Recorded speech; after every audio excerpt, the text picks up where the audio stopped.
साढ़े बहुत ही प्यारे दोस्त ठेकेदार इमरान रजा बलोच साहब ने लिखे हुए जोड़े तवज्जो करना।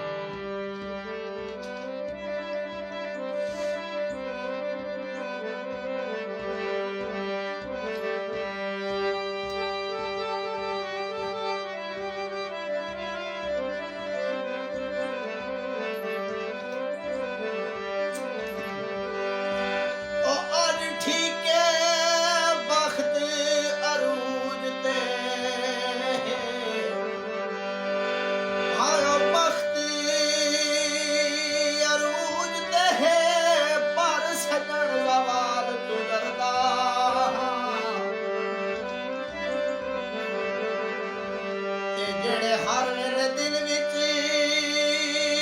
खोट रखे मैं उस भाई वाल तू डरदा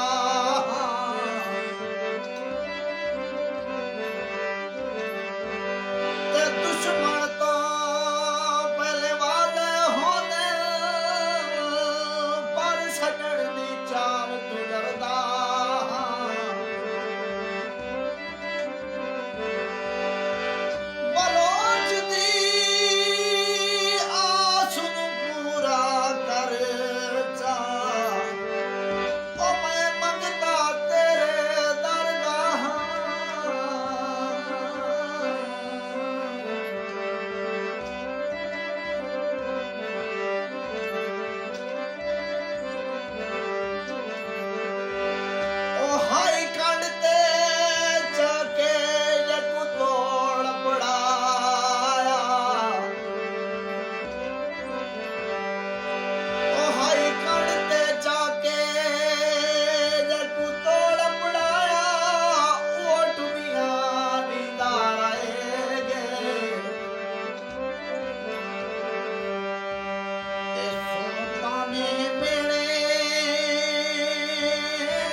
हमेशा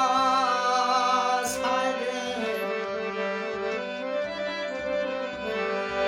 ते किती कतण मैं कोशिश तोड़ पड़न दी हर ख्वाब अधूरा रह गए आई रेत दा कोठा दिल सारा और मैं पैर हलायो